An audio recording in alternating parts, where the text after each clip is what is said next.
Very much.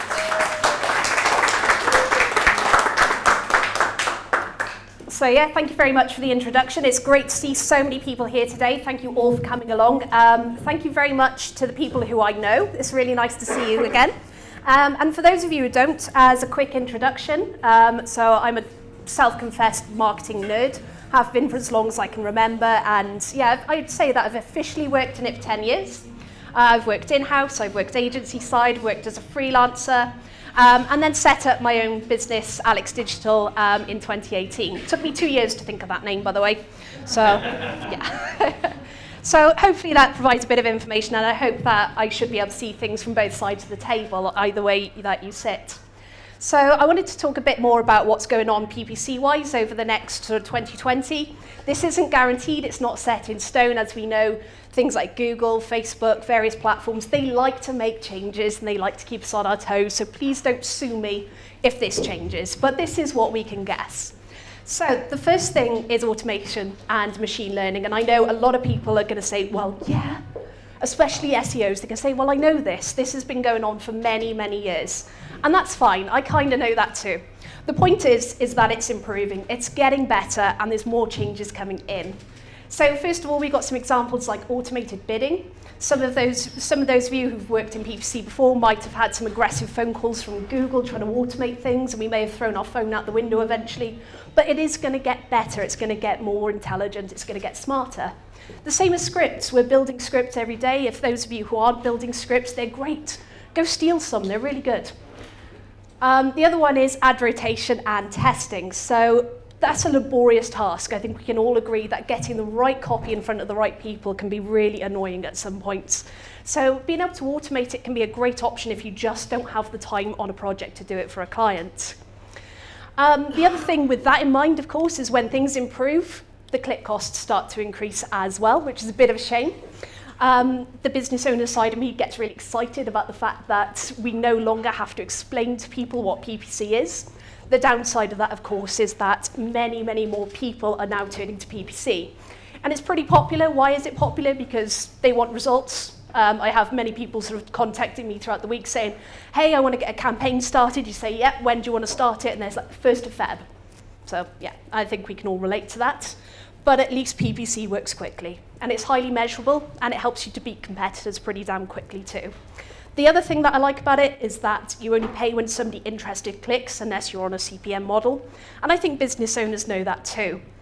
86%, God, easier to say, isn't it? 86% of customers use the internet to find local businesses. We kind of know that. Don't ask me what the other 14% do. I think they just sit there surrounded by phone books or something.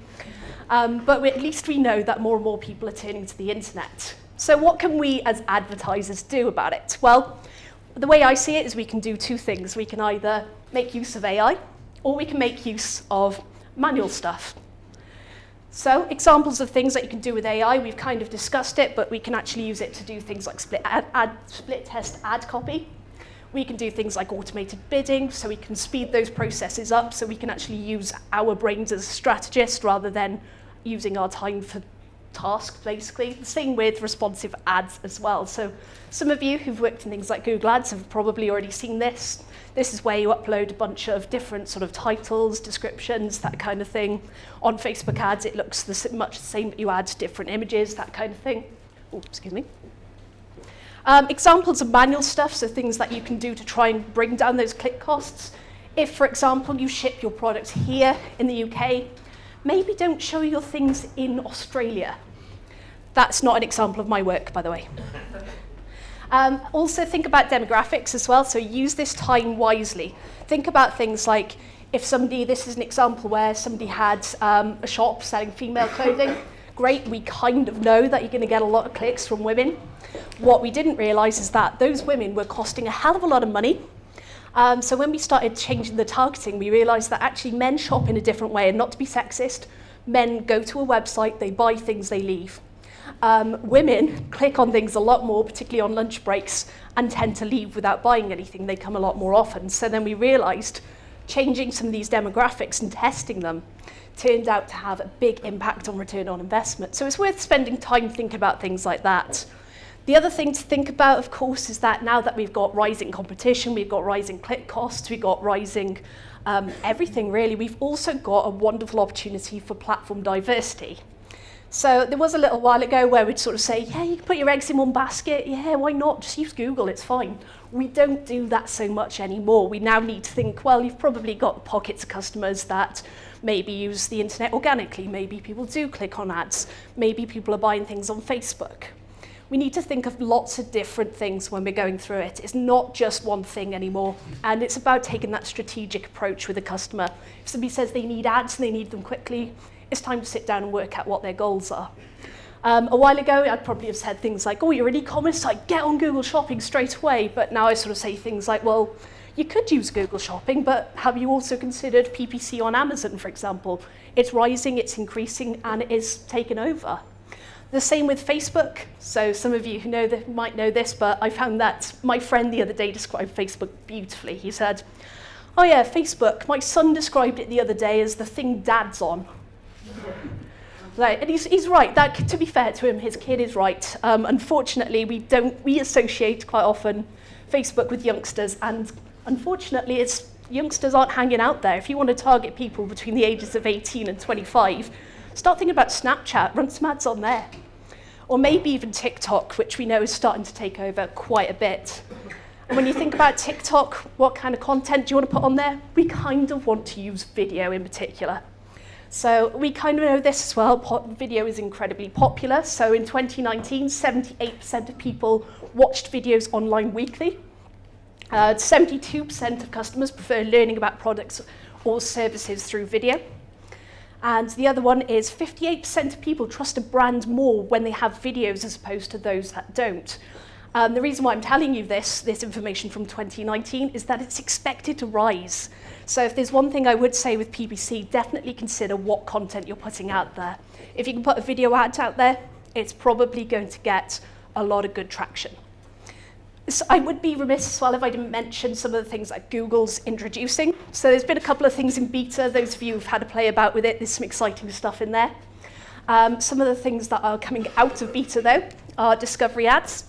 So I don't know if anybody sort of uses the Google Discovery at the moment. Yep, good, nodding faces like that. It's also getting the opportunity to have ads on there as well. So it's a great idea to put placement on there.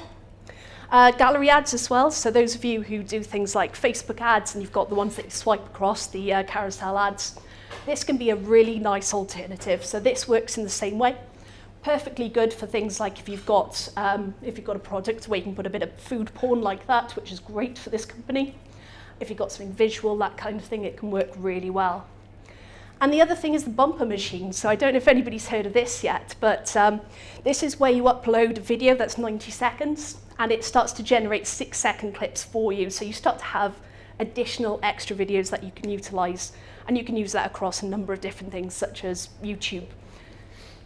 The other thing to say, of course, and this is probably the last thing I'd say, is the rise of voice search. And again, I know a lot of people here are going, oh God, Alex, we know it's been going on for like a year. But it's one of those things that's just going to get bigger. I mean, more and more people are using Siri, Alexa, Cortana, etc., etc. I'm not going to say the Google one because it'll spark a bunch of phones off. But the reality is we've got to think about it. What can we do as advertisers? Well, we've got to think that people's searches are changing. People are now asking questions. So things like what and how are usually sort of questions that suggest, I'm kind of in the thinking process, I'm thinking about something.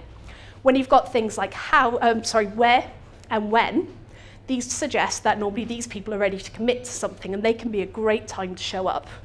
So be careful of those sort of long tail keywords. Think about those long things that you could bid on. Also think about call extensions. If somebody's not using their hands to make that search, there's probably a reason for it. And guess what they're not going to use their hands to do? Look at a website. Not likely anyway. So if you can put a call extension right in front of them, make sure that they actually make that phone call and turn into a conversion, you're onto a good track. And the other thing is, don't do anything that would penalize you on Google. So things like making sure your website is HTTPS instead of HTTP, little things like that. If you want to be in the running to be answering questions, just make sure that you aren't penalizing yourself or putting yourself in a bad position. That's pretty much everything from me. Usually questions and advice normally comes at the cost of a pint, but I'll give it to you for free. Any questions? Thank you, Alex.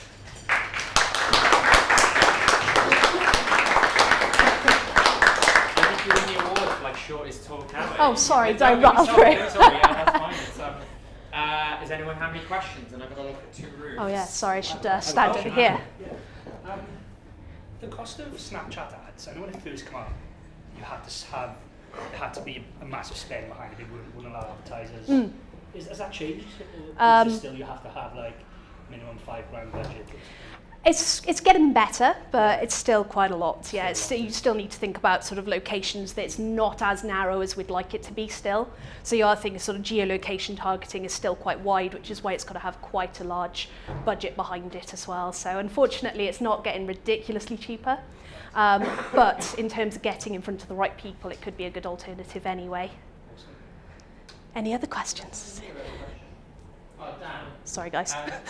Sorry, I didn't think of the logistics of questions when I chose this menu, did I? Sorry. Hey. I just got a quick question. I don't know whether they exist, but are there any aggregators, PPC sites, so you could put a search term for a word and it aggregates across Facebook ads and Facebook and anything else?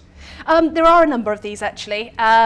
I don't tend to use these sort of things. I prefer to sort of stay, I tend to stay sort of very much sort of platform side. What I find with these things is that it takes a lot of targeting possibilities away from you because it's making it a simplified version. The other option you have is doing things like running these things through a programmatic platform, which would allow you to be on sort of Facebook, Instagram, as well as display at the same time. But again, what I find that the targeting is different. You're sort of using third-party targeting as opposed to stuff that's just readily available on that platform. That's all right. Any other questions for Alex? Alex. I read something yesterday. It was a case study. Skincare company, but they're called now. They switched their, particularly Google PPC, to focus on what they call discovery-based search as opposed to purchase-based search. Yes, yeah. And they found it was Olay. And they found that the conversions doubled because of that discovery-led purchase, and they give more information than the product as opposed to just throwing the product. I just want to hear like your thoughts on that. Yes, it's a really good question. You made me nervous when you said you read something yesterday. I was like, oh crap. No, it's a really good thought actually. It comes down to thinking about that sales funnel really. So if you target only people at that point where they're ready to convert, you've got a limited audience. So if you're there for them and you're giving them some form of education at the first point, then it's going to help a lot. So it's creating that brand awareness. If you then follow it up with something like remarketing, show them some display ads, show them some sort of, stalk them basically, it usually helps. So yeah, you can get a good return on it. So it's one of those things I'd say, depending on the industry, I wouldn't rule it out. Sorry, you had a question. Yeah, have you done any stuff with Amazon's PPC platform, and if so, what are your thoughts on that? So my honest to God thought is it can be expensive. I find it works really well with high value items. The reason being is that when you take out sort of Amazon's payment first of all, which is like 20%, and then you take out how much you're using to ship and then how much there is on the profit margin in the first place, and then you add the PPC on top of it. But at the same time, things like Christmas time, I have had that moment where I was quite jealous of the amount of money somebody was making from it. So particularly anything that I'd say if it's £30 plus, you can actually utilise it really well, but it's just about being careful of that budget and those click costs. So it's worth having to think about, do I want to be on sort of something like Google Shopping as well as Amazon PPC and seeing which works best. But yeah, anything under like £10, don't bother. Like somebody selling headbands, no way.